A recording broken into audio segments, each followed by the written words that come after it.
आरंभ school of competition में आप सभी का स्वागत है।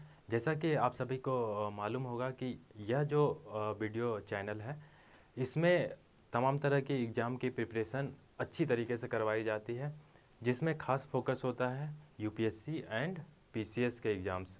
पीसीएस में खासकर UP PCS, BPSC, MP PCS, RAS, JPSC, इन तमाम तरह के पीसीएस के एग्ज़ाम के लिए आपको अच्छे वीडियो लेक्चर मिलेंगे और अच्छे फैकल्टी के द्वारा आपको आपके जो कॉन्सेप्ट को है वो डेवलप किया जाएगा। जैसा कि आप अभी देख पा रहे होंगे कि बायोलॉजी की सीरीज चल रही है और उसमें क्लासेज स्टार्ट हो चुके हैं। आज मैं इकोनॉमी का स्टार्ट करने जा रहा हूँ और उसके साथ साथ पॉलिटी, ज्योग्राफी और ये जितने भी तमाम तरह के सब्जेक्ट्स हैं, इन्वायरमेंट एंड इकोलॉजी, ये सारे सब्जेक्ट, साइंस एंड टेक्नोलॉजी, ये सारे सब्जेक्ट की वीडियो धीरे धीरे स्टार्ट हो जाएगी और एक समय के बाद हम लोग ऑनलाइन स्टार्ट करेंगे क्लासेस को। तो ऑनलाइन स्टार्ट करने से ये होता है कि आप कहीं भी रहते हैं, कितने भी दूर रहते हैं, वहाँ से आप हमारी क्लासेस को अटेंड कर सकते हैं। ऑनलाइन का एक फ़ायदा और ये भी होता है कि एक टाइम बाउंडेशन होता है कि आपको पता होता है कि इतने से इतने टाइम के बीच हमारी क्लासेज ऑनलाइन होंगी और इसलिए क्या होता है कि आप फोकस हो पाते हैं। ऐसे वीडियो अगर चैनल में रहता है तो आपने 15 मिनट अभी देख लिया, थोड़ी देर बाद कुछ देख लिया, लेकिन उसमें क्या है कि आप फोकस रहते हैं। फोकस रहने से क्या होता है कि कंसंट्रेशन डेवलप होता है, आप चीज़ों को अच्छी तरीके से समझ पाते हैं। उसमें एक फ़ायदा और ये भी है कि आप ऑनलाइन क्लासेस के दौरान क्वेश्चन कर सकते हैं। अगर कोई भी चीज़ समझ नहीं आई तो तुरंत आपने वहाँ पे टाइप कर दिया, क्वेश्चन रेज कर दिया कि हाँ ये चीज़ें समझ नहीं आ रही है, तो तुरंत आपके क्वेरी को सॉल्व किया जाता है। तो उससे क्या होता है कि एक बेटर अंडरस्टैंडिंग डेवलप होती है, एक कनेक्शन बिल्ड होता है। तो ये तो रही हमारे चैनल की बात। अब मैं आ जाता हूँ अपने सब्जेक्ट पे। तो हमारा सब्जेक्ट क्या है, जैसा कि आप देख पा रहे होंगे, भारतीय अर्थव्यवस्था। तो जब मैं अर्थव्यवस्था की बात करता हूँ तो उसके साथ एक टर्म्स आता है भारतीय अर्थव्यवस्था। तो हमें पढ़ना क्या है, भारत की अर्थव्यवस्था के बारे में पढ़ना है। हमें विश्व की अर्थव्यवस्था का सिर्फ एक ओवरव्यू लेना है, लेकिन मेन फोकस हमारा भारत की अर्थव्यवस्था रहेगा। यही हमारे सिलेबस का सब्जेक्ट है और हमारे सब्जेक्ट का ये सारे टॉपिक है जिसे हम वीडियो सीरीज़ के माध्यम से कवर करेंगे। जब मैं अपने सब्जेक्ट की बात करता हूँ, भारतीय अर्थव्यवस्था की बात करता हूँ, तो इकोनॉमी सब्जेक्ट जो है वो एक मेजर रोल प्ले करता है किसी भी कम्पिटिटिव एग्जाम के लिए। चाहे आप यूपीएससी का देख लें या स्टेट पीसीएस का देख लें, तो एक मेजर पोर्शन को कवर किया जाता है और इस मेजर पोर्शन में करंट अफेयर्स का एक बहुत बड़ा हिस्सा कवर हो जाता है। अब कैसे होता है मैं बताता हूँ। आप अभी कुछ समय बाद इकोनॉमिक सर्वे आ जाएगा, उसी के बाद जस्ट बाद बजट आ जाएगा 1 फरवरी को। तो हम देखेंगे कि बजट में जितनी योजनाएं चलाई जा रही है, प्लस आर्थिक सर्वेक्षण में जितनी तमाम तरह की अवधारणाएं हैं या पिछले सालों में हमने किस ग्रोथ रेट के साथ चीज़ों को आगे बढ़ाया, उसके साथ साथ हम देखेंगे कि हाँ कौन कौन सी योजनाएं चलाई गई, कौन कौन से सूचकांक जारी किए, उसमें क्या भारत की स्थिति रही। तो ये सारी चीज़ें जो है हमें आर्थिक सर्वेक्षण से मिलता है। तो आर्थिक सर्वेक्षण जब हम पढ़ेंगे और जब वो आर्थिक सर्वेक्षण आ जाएगा तो उसे भी 4-5 वीडियो के माध्यम से पूरे आर्थिक सर्वेक्षण को कवर किया जाएगा, जो कि आने वाले एग्ज़ाम में, खासकर मेंस के एग्ज़ाम में आपके लिए बहुत हेल्पफुल होगा। अब जैसे कि 70th बीपीएससी का मेंस का एग्ज़ाम जो है वो अप्रैल में है, उसके बाद उसके जस्ट पहले आरओ का एग्ज़ाम आ जाएगा, उसके जस्ट बाद फिर यूपी पीसीएस प्रीलिम्स है, यूपीएससी प्रीलिम्स है, जस्ट पहले आरएएस प्रीलिम्स है। तो तमाम तरह के जो प्रीलिम्स के एग्ज़ाम और मेंस के एग्ज़ाम है, उसमें यह जो सब्जेक्ट है और हमारी वीडियो सीरीज़ है वो काफ़ी हेल्पफुल साबित होगी आपके लिए। तो इस पे ज़्यादा टाइम नहीं लेते हुए आ जाते हैं अपने सब्जेक्ट पे। तो हमारा सब्जेक्ट जो है वो भारतीय अर्थव्यवस्था है। भारतीय अर्थव्यवस्था में ये हमारे चैप्टर्स हैं। तो सबसे पहले हम लोग स्टार्ट करेंगे भारतीय अर्थव्यवस्था एक परिचय से। अब जब कोई भी सब्जेक्ट को हम पढ़ते हैं तो उससे थोड़ा सा उसके बैकग्राउंड में जाते हैं। तो बैकग्राउंड में जाने से हमें पता चलता है कि ये सब्जेक्ट है क्या, इसकी उत्पत्ति कैसे हुई, ये कैसे धीरे धीरे इवॉल्व हुआ, डेवलप हुआ।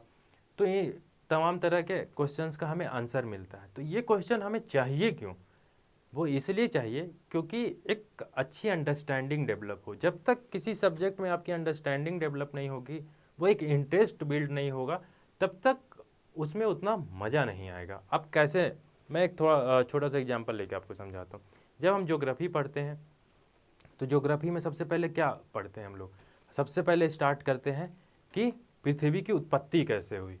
तो पृथ्वी की उत्पत्ति को जानने के लिए फिर हम पीछे जाते हैं, ब्रह्मांड में जाते हैं, ठीक है, बिग बैंग थियरी की बात करते हैं। फिर जस्ट आते हैं तो फिर देखते हैं कि अर्थ का इवॉल्व कैसे हुआ, एवोल्यूशन कैसे हुई अर्थ की। तो फिर उसमें क्या देखते हैं हम?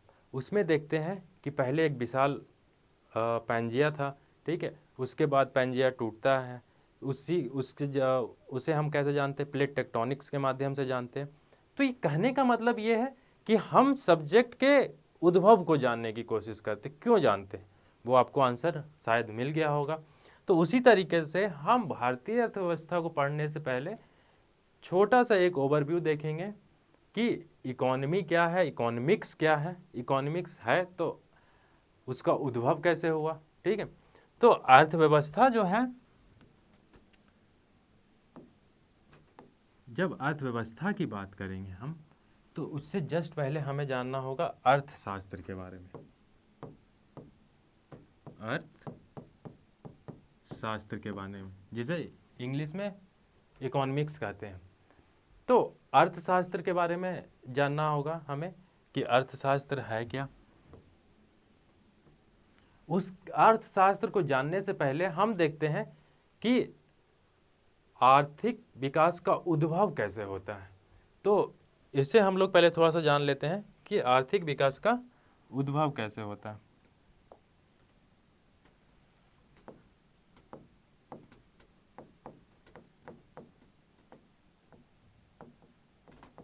आर्थिक विकास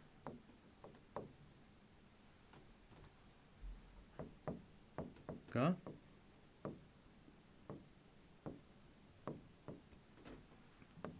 उद्भव। तो आर्थिक विकास के उद्भव के बारे में हम लोग देखेंगे। तो आप थोड़ा सा पीछे जाओ, तो पहले सभ्यता के विकास होने से पहले, सभ्यता के, यहाँ पे मैं लिख देता हूँ तो चीज़ें ज़्यादा अच्छे से समझ में आएगी।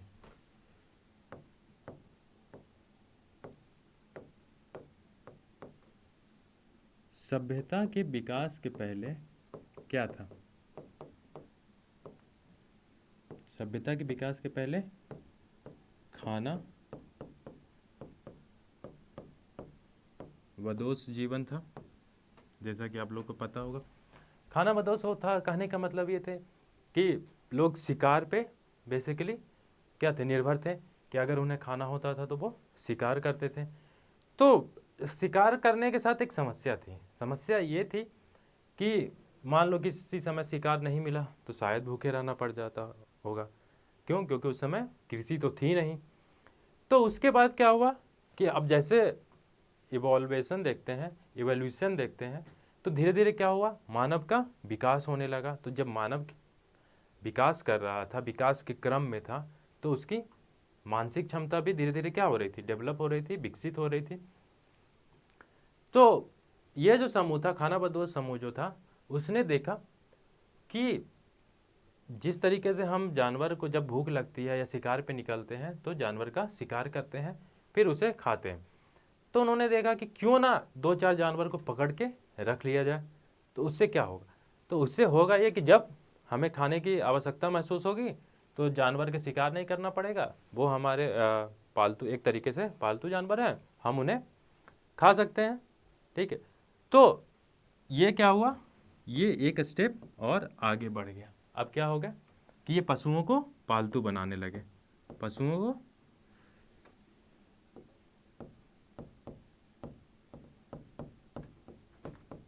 को पालतू बनाने लगे।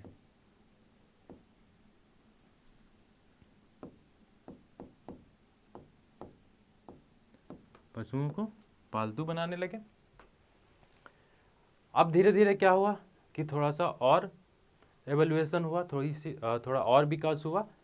तो पालतू बनाने के साथ साथ उन्होंने कृषि कार्य करना प्रारंभ कर दिया। फिर क्या किया उन्होंने, कृषि कार्य प्रारंभ हो गया। कृषि कार्य प्रारंभ होने के बाद क्या होता है कि अब जाहिर सी बात है कि जितनी ज़रूरत है, पहले क्या होता था कि जिस समय पशुओं को पालतू मतलब पशुपालन स्टार्ट हुआ था, उसके बाद क्या हुआ, फिर कृषि हुई। तो शायद उतनी ही हो पाती थी खेती जितना ज़रूरत रहती थी या जितना खा पाते थे, क्योंकि हर समय आज के टाइम पे है कि साल में 3 4 5 फसलें काट ली जाती है, शायद ही साल में एक फसल उग पाता था।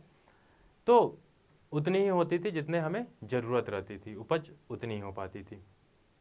फिर धीरे धीरे क्या हुआ कि और एग्रीकल्चर लैंड जंगल को काट के बनाए जाने लगे, तो उपज ज़्यादा होने लगी। तो जब उपज ज़्यादा होने लगा तो फिर क्या हुआ, उपज ज़्यादा होने से चीज़ें ज़्यादा होने लगी। मान लो पहले इतनी होती थी, अब इतनी होने लगी। तो कहने का मतलब यह है कि सरप्लस हुआ, फूड ग्रेन्स का उत्पादन क्या हो गया, सरप्लस में आ गया। अब जब सरप्लस में चीज़ें आ गई तो फिर क्या हुआ कि जब मान लेते हैं जहाँ पे पहले 100 kg गेहूँ होता था, अब वहाँ पे 200 kg गेहूँ होने लगा, तो 100 kg एक्स्ट्रा हो गया। तो धीरे धीरे क्या हो गया कि सभ्यता विकसित होने लगी। सभ्यता विकसित होने लगी, कहने का मतलब ये है कि उनकी ज़रूरतें और चीज़ों को लेकर के बढ़ी। जैसे कि मान लेते हैं कि अब कपड़ों का विकास होने लगा, मतलब कहने का मतलब है कि कपड़े पहनने स्टार्ट हो गए, कपड़े के साथ साथ जूता पहनना स्टार्ट हो गया। तो इस तमाम तरह की चीज़ों का धीरे धीरे विकास होने लगा। तो कहने का मतलब यह है कि एग्रीकल्चरल सरप्लस होने से अब क्या हो गया कि एक लोग खेती कर रहा है, दूसरा क्या कर रहा है कि मान लेते हैं कि जूते बना रहा है, ठीक है। तो अब क्या हो गया कि जो जूते बना रहा है वो खेती तो नहीं कर रहा, क्योंकि शायद उसके पास ज़मीन नहीं है, और अगर ज़मीन भी है तो एक्सपर्टीज़ नहीं है कि वो एग्रीकल्चर कर पाए, कृषि कार्य कर पाए। तो वहाँ से क्या हो गया कि वस्तु विनिमय प्रणाली स्टार्ट हुई, जिसे हम लोग वाटर सिस्टम बोलते हैं। तो यहाँ से क्या हो गया स्टार्ट, वस्तु विनिमय प्रणाली स्टार्ट होती है, वस्तु विनिमय प्रणाली स्टार्ट होती है। क्यों, क्योंकि सरप्लस चीज़ें उत्पादित होने लगी थी, अब वस्तु विनिमय प्रणाली स्टार्ट होने लगी, प्रारंभ होने लगी। तो वस्तु विनिमय प्रणाली में जैसा कि हम लोग जानते होंगे, इस शब्द से आप लोग काफ़ी ज़्यादा परिचित होंगे। तो वस्तु विनिमय प्रणाली में होता यह था कि जैसे कोई गेहूं का उत्पादन कर रहा है और कोई एक और पर्सन है, वो मान लेते हैं दाल की उत्पादन कर रहा है, दलहन फसलों की उत्पादन कर रहा है। तो एक गेहूं की उपज कर रहा है और दूसरा दलहन की उपज कर रहा है। यह थोड़ी देर के लिए हम लोग मान लेते हैं कि वो कपड़े बना रहा है, ठीक है, कपड़े बना रहा है। तो अब क्या हो गया कि जो गेहूं की उपज कर रही है उसे दाल चाहिए, और जो दाल की उपज कर रहा है उसे गेहूं चाहिए या चावल चाहिए मान लेते हैं। तो वो एक दूसरे से क्या करेगा कि हमारे पास गेहूं ज़्यादा है, तुम हमसे 1 kg गेहूं ले लो, बदले में तुम 1 kg दाल दे दो। तो आप यहाँ पे कंट्राडिक्शन देखो कि अभी के हिसाब से सेम चीज़ उस टाइम भी थी कि गेहूं का शायद ज़्यादा होता, अभी भी ज़्यादा होता है, लेकिन दाल कंपेरेटिवली कम उपज होता है और एक लंबे ड्यूरेशन के बाद होता है। तो इसलिए देखते हैं कि दाल की कीमतें ज़्यादा होती है, गेहूं चावल की कीमतें कम होती है। और चूँकि दाल ऐसे भी कम क्वांटिटी में खाया जाता है कंपेरेटिवली टू गेहूं एंड चावल, तो दाल जिसके पास है वो 1 kg दे रहा है, गेहूं भी बदले में 1 kg मिल रहा है। तो ये चीज़ें धीरे धीरे इवॉल्व हुई, पहले हम इसे जानते हैं। तो इन बार्टर सिस्टम में होता ये था कि मैंने 1 kg गेहूँ दिया, आपने 1 kg दाल दे दिया, तो चीज़ें हो गई कि हाँ मेरे को दाल की आवश्यकता थी, दाल मिल गया, उसे गेहूँ की आवश्यकता थी, गेहूँ मिल गया। सेम चीज़ कपड़े में होता था कि अगर कोई कपड़े बना रहा है तो शायद वो धोती दे दिया, उसके बदले में उसे 4-5 kg गेहूँ मिल गया। तो ये वस्तु विनिमय प्रणाली चलती थी। फिर धीरे धीरे क्या हुआ कि ये सिस्टम और ज़्यादा इवॉल्व हुआ। ये जो वस्तु विनिमय प्रणाली थी, या फिर कह लें कि जो सरप्लस चीज़ें बनने लगी, तो इवॉल्व हुआ। तो पहले एक मान लेते हैं एक छोटे से क्षेत्र में होता था, ये जो क्षेत्र है, ठीक है, पहले इस क्षेत्र में वस्तु विनिमय प्रणाली हो रही है एक दूसरे से। उसके बाद फिर क्या हुआ कि चूंकि सभ्यता धीरे धीरे विकसित हो रही थी, तो सभ्यता विकसित हो रही थी, तो ये जो प्रणाली थी वो एक क्षेत्र से निकल के इस क्षेत्र से निकल के इस क्षेत्र में जाने लगी। अब इस क्षेत्र में क्यों आई? क्योंकि हो सकता है यहाँ पे और डिफरेंट चीज़ों का उत्पादन हो रहा होगा, कि मान लेते हैं कि कोई यहाँ पे यहाँ पे सब्जी उगा रहा होगा, सब्जी की उपज कर रहा होगा, या फिर कुछ लोहे से निर्मित सामान बनाए जा रहे हों, या इसी तरह की तमाम तरह की चीज़ें बनाई जा रही होगी। तो एक क्षेत्र से निकल के दूसरे क्षेत्र पे आ गए। ये क्षेत्र एग्रीकल्चर वाला क्षेत्र था, और ये क्षेत्र मान लेते हैं कि किसी भी चीज़ को बना रहा हो, विनिर्माण वाला क्षेत्र समझ सकते हैं। अगर इकोनॉमी के टर्म्स में बोला जाए तो ये विनिर्माण वाला क्षेत्र था। तो इस क्षेत्र से निकल के चीज़ें यहाँ पे जाती थी, ये एग्रीकल्चरल्स गुड्स को यहाँ पे दे देते थे और इनके बदले में विनिर्मित वस्तुएं खरीद लेते थे। तो चूंकि अब चीज़ें धीरे धीरे क्या हो रही थी कि एक लेंदी प्रोसेस हो रहा था, कि कोई यहाँ से चीज़ों को ले जा रहा है 100 kg 200 kg, और वहाँ से एक छोटा सा चीज़ लेके आ रहा है। तो ये प्रोसेस जो था वो एक लेंदी था। और दूसरी चीज़ ये थी कि इसमें चीज़ें सही दाम पे नहीं मिल पाती थी। कोई 10 kg गेहूं के बदले में अगर एक कपड़े खरीद रहा है या कपड़े का टुकड़ा खरीद रहा है, उसी तरीके से दाल के संदर्भ में बात कर सकते हैं, जूते के संदर्भ में बात कर सकते हैं। तो ये प्रोसेस जो था वो लेंदी था। तो उसके बाद क्या होता है फिर, जैसा कि आपको पता ही होगा, इसके बाद अस्तित्व में आती है मुद्रा। इसके बाद अस्तित्व में मुद्रा आती है। मुद्रा के आने से व्यापार जो हुआ वो तेजी से विकसित होने लगा। क्यों? क्योंकि अब हमें अगर सब्जी चाहिए तो ज़रूरी नहीं कि हम गेहूं लेके जाएं या चावल लेके जाएं या दाल लेके जाएं, या किसी को नमक चाहिए, किसी को उसी तरीके से रिलेटेड और भी आइटम चाहिए, तो ज़रूरी नहीं कि हमें उसके बदले में कोई वस्तु लेके जानी ही हो। तो क्या हो गया, मुद्रा का उदय होता है, मुद्रा अस्तित्व में आती है। तो मुद्रा का एक वैल्यू निर्धारित किया जाता है।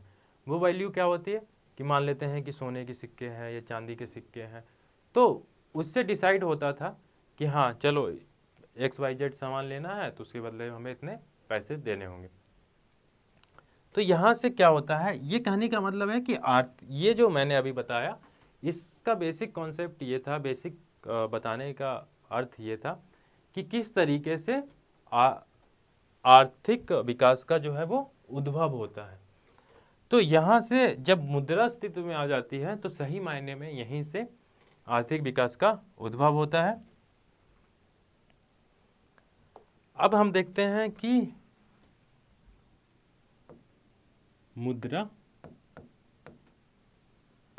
का अस्तित्व आता है। अब जब मुद्रा का अस्तित्व आता है तो धीरे धीरे आर्थिक विकास जो है वो और तेजी से होने लगता है। कहने का मतलब है कि बाजार जो है वो एक बड़े दायरे में फैलने लगता है। अब जब बाजार का विकास होता है इस डायरेक्शन में, तीव्रता से होता है। क्यों? क्योंकि अब मुद्रा अस्तित्व में आ जाती है। उसके बाद हम लोग देखेंगे कि 16 to 18 सेंचुरी के आसपास यूरोपियन कंट्री में हमें वणिकवाद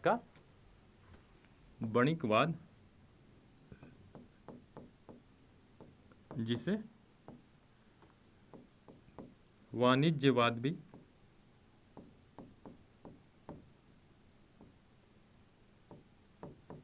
वाणिज्यवाद भी कहते हैं, का उदय होता है।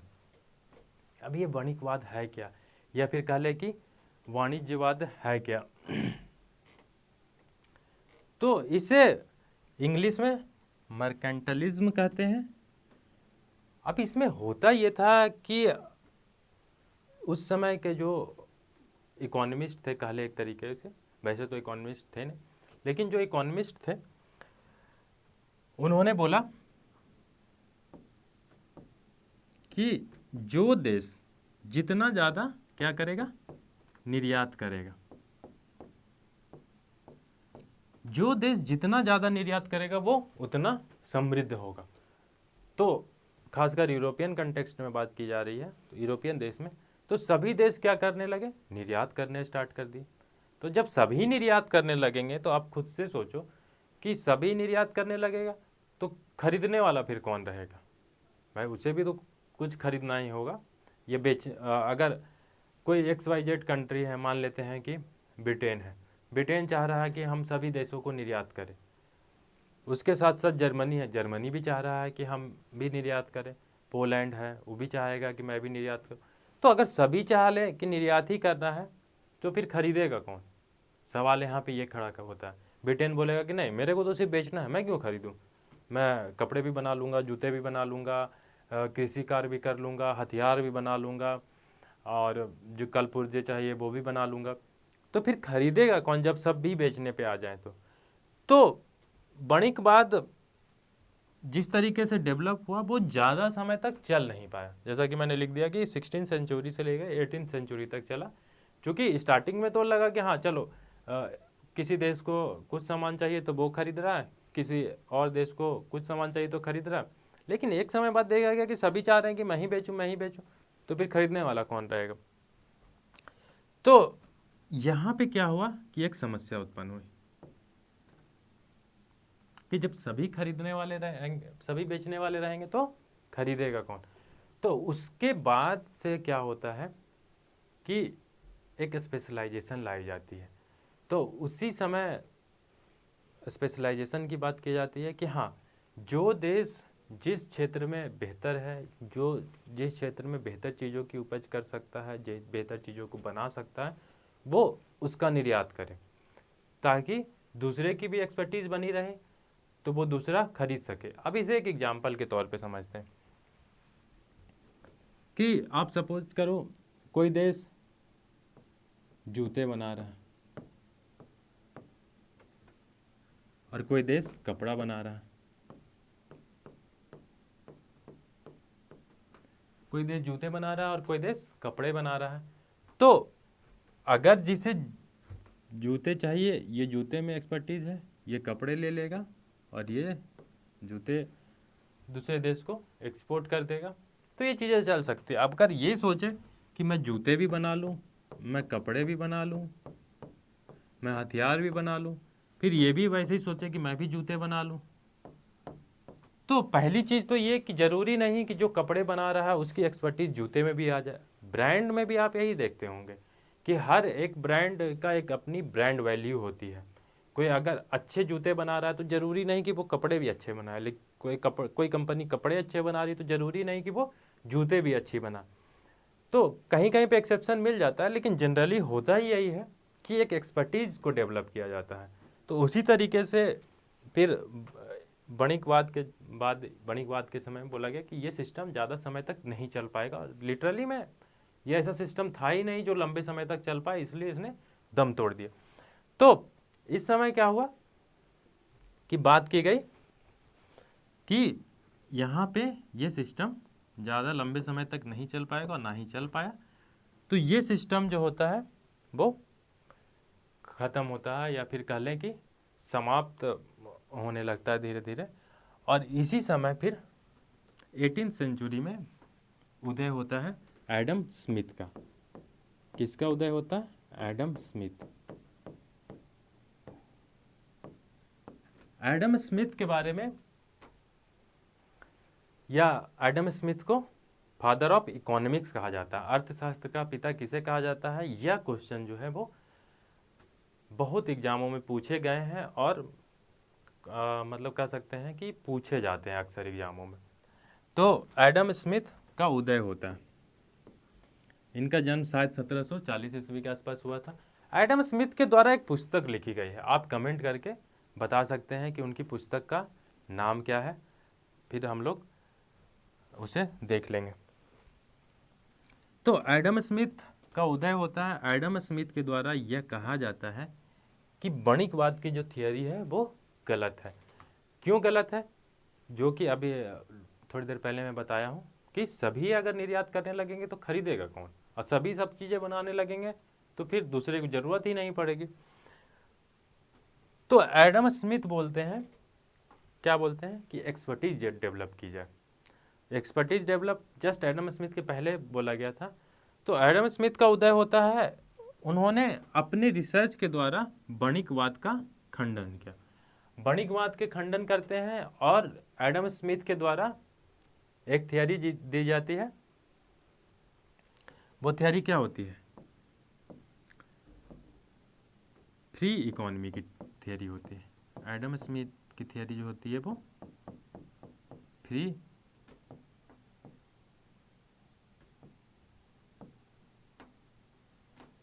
इकोनॉमी की थियरी होती है। कहने का मतलब है कि मुक्त अर्थव्यवस्था या मुक्त व्यापार, फ्री ट्रेड की थियरी होती है। ठीक है। एडम स्मिथ, यहाँ पे थोड़ा सा इरेज कर देते हैं।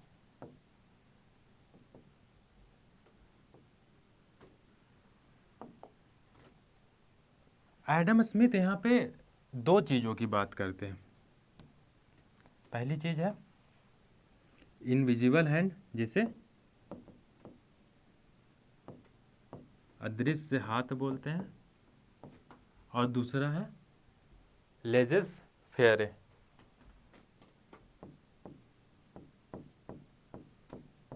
लेजेस फेयर, जिसे इंग्लिश में लेजेस फेयर बोलते हैं।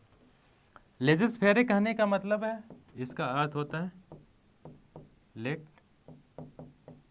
इट बी, मतलब कि अपने हाल पे छोड़ दो। और अदृश्य हाथ की जब वो बात करते हैं तो वो बोलते हैं कि मार्केट जो है वो अदृश्य हाथ के सिद्धांत पे काम करता है। कहने का मतलब है कि जो इकोनॉमी है वो डिमांड एंड सप्लाई पे चलती है, ट्रेड जो है वो डिमांड एंड सप्लाई पे चलता है, और यह जो डिमांड एंड सप्लाई है वो इनविजिबल हैंड है, वो मार्केट के द्वारा डिसाइड होते हैं। इन्होंने थियरी दिया कि अगर किसी चीज़ का उत्पादन होता है तो उत्पादन अपने मांग को स्वयं जनरेट कर लेती है। तो ये थियरी एडम स्मिथ के द्वारा दिया गया। अदृश्य हाथ, जैसा कि अभी मैं जिक्र कर चुका हूँ, इन्होंने 1776 में अपना रिसर्च पेपर सबमिट किया। ये कह लें कि इनकी जो बुक थी उसका नाम था wealth of nation, wealth of nation.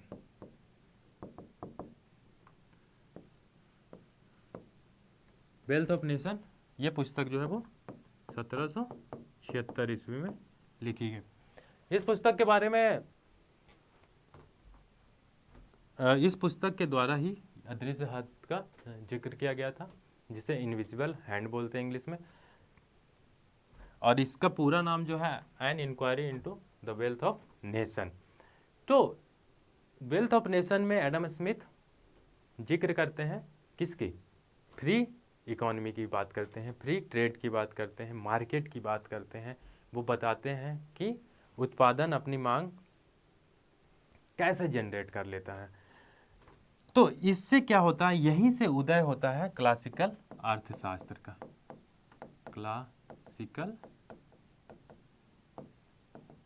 Classical अर्थशास्त्र का उदय होता है और वणिकवाद का खंडन होता है। आप सोच रहे होंगे कि ये जो है लेक्चर वो जा कहाँ रहा, तो आप बिलीव करिए कि इससे आपका क्या है, बेस स्ट्रांग हो रहा है। आपको शायद अगर पता नहीं कितना अच्छा लग रहा है, नहीं लग रहा, लेकिन यह जो है वो एक सब्जेक्ट की समझ को विकसित कर रहा है। यह सब्जेक्ट की समझ विकसित हो रही है इससे।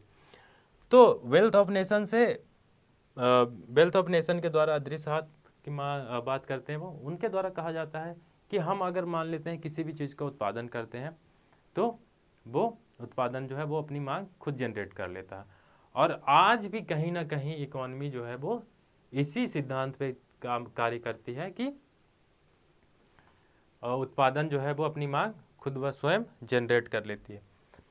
ये थियरी चलते रही, जैसा कि मैं बता चुका हूँ कि 1776 से मतलब 18th सेंचुरी से 20th सेंचुरी के फर्स्ट 3 डिकेड तक, मतलब कहने का मतलब है कि 1930 तक, 1928-29 तक ये सिद्धांत काफ़ी अच्छे से चलता है।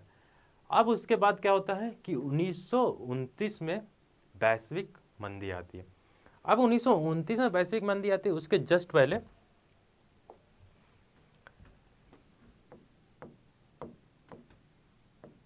1929 में क्या होता है, वैश्विक मंदी, जिसे हम लोग क्या बोलते हैं, महान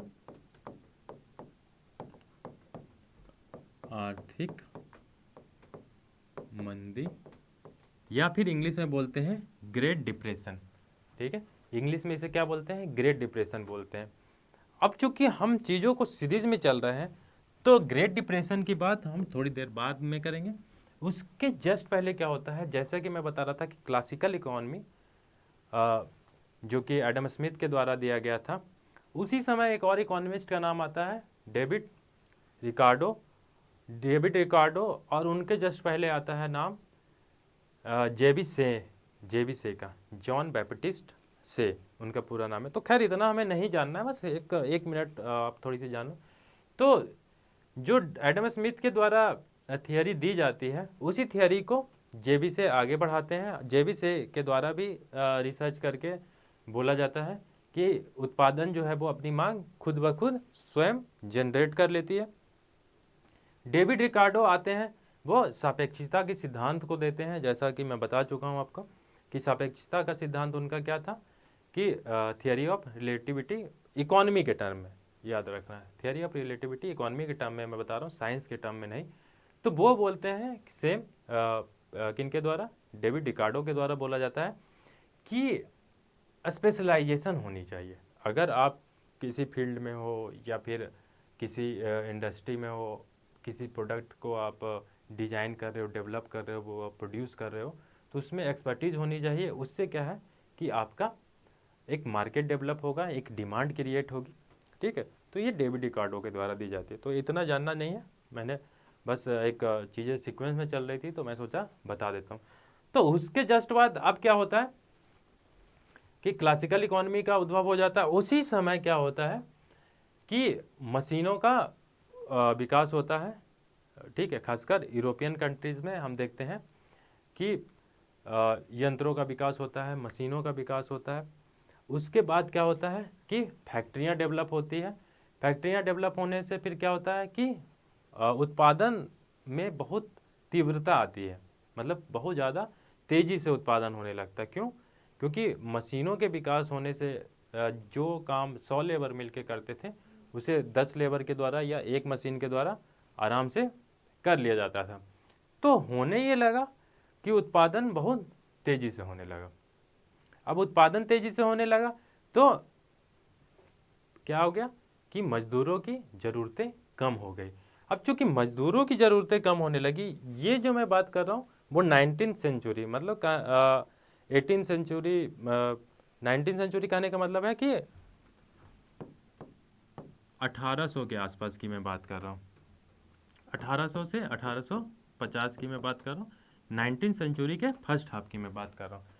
तो अब क्या हुआ कि मशीनों से जब उत्पादन होने लगा तो उत्पादन तेज होने लगा, उसमें मजदूरों की उतनी ज़्यादा ज़रूरत पड़ी नहीं।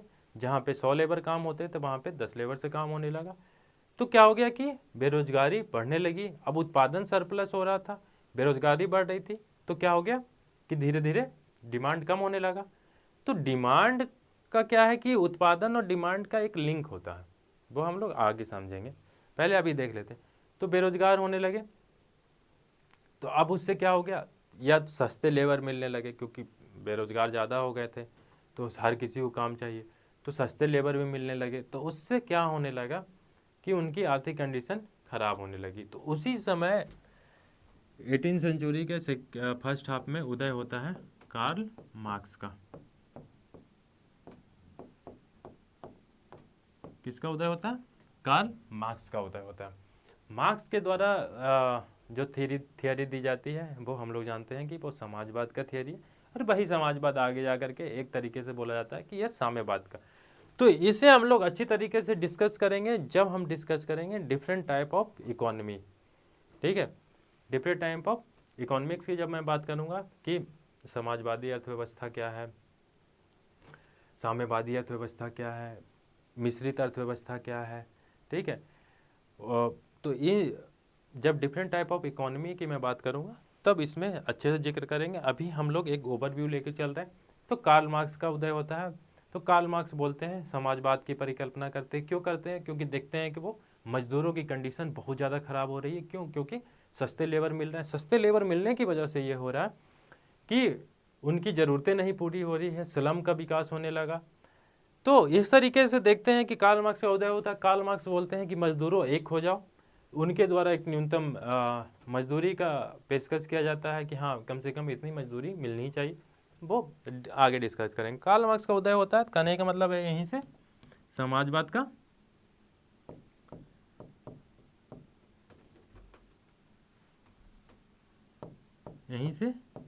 समाजवाद का उदय होता है।